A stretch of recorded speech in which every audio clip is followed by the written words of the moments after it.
শুভেন জীবনে আজকে তো রোজা চলতেছে, তোমার বেতন আর বোনাস দিয়ে দিলাম, বাড়িতে কি লাগে না লাগে নিয়ে যাবো।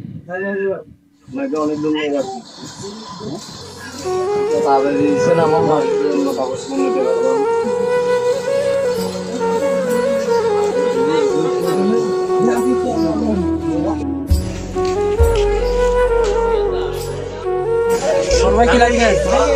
ভাইয়া ওই আমার মার জন্য একটা শাড়ি, আর আমার বোনের জন্য একটা 3 পিস, আর আমার আব্বার জন্য একটা লুঙ্গি একটু বের করে দেখান তো।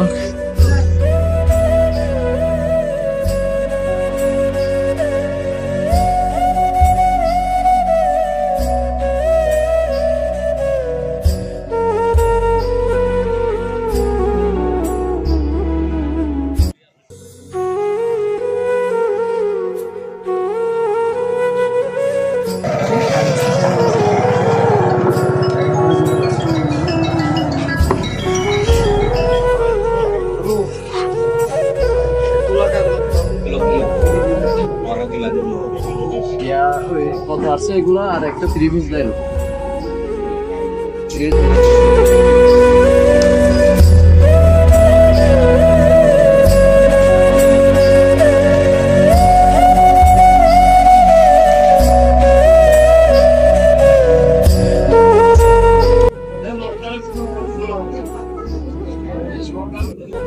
এটা আমার বোন অনেক সুন্দর লাগে, এগুলো একটু রিসিভ করেন তো, কত টাকা আছে?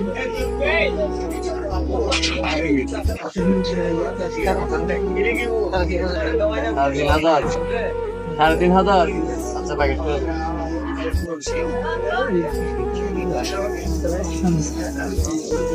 ভাই, একটু দাঁড়ান, আমার মানি ব্যাগ ছিল। আল্লাহ, আমার মানি ব্যাগ ছিল। আল্লাহ,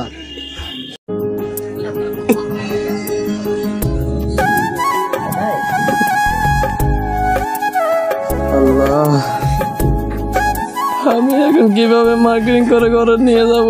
আমার মার জন্য শাড়ি, বোনের জন্য 3 পিস, আমার গাড়ি ভাড়ার টাকা, কেমনে যাব বাড়ি? সবাই আশা করে থাকবে আমি কাপড় চোপড় নিয়ে যাব, আমি কেমনে নিয়ে যাব? আমার এই ভিডিওটা করার উদ্দেশ্য হচ্ছে যে রোজা ঈদের মধ্যে অনেকে বেতন বোনাস পাইয়ে মার্কেটে যায় বাবা মার জন্য কাপড় চোপড় কিনবে। তো সবসময় দেখা যায় যে কি মানি ব্যাগ চিন্তা হয়ে যায়, টাকা চুরি হয়ে যায় পকেট থেকে। যার কারণে 2টা কথা বলবো, যারা বেতন পাই মার্কেটিং করতে যাবেন টাকা পয়সা সাবধানে রাখবেন, মোবাইল সাবধানে রাখবেন। আর যারা চুরি করে তাদেরকে বলবো ভাই, আপনারা কষ্ট করে কর্ম করে খান।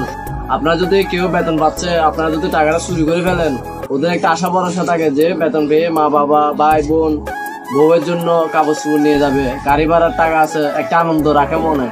সবার আনন্দ কিন্তু ওই বেতনের সাথে জড়িত থাকে। এখন আপনারা যদি চুরি করে ফেলেন, ওই আনন্দটা নষ্ট হয়ে যায়। আপনাদেরকে বলবো আপনারা কষ্ট করে পরিশ্রম করে খাইয়েন, তারপরে কারো এই টাইমে টাকা চুরি করিয়েন না।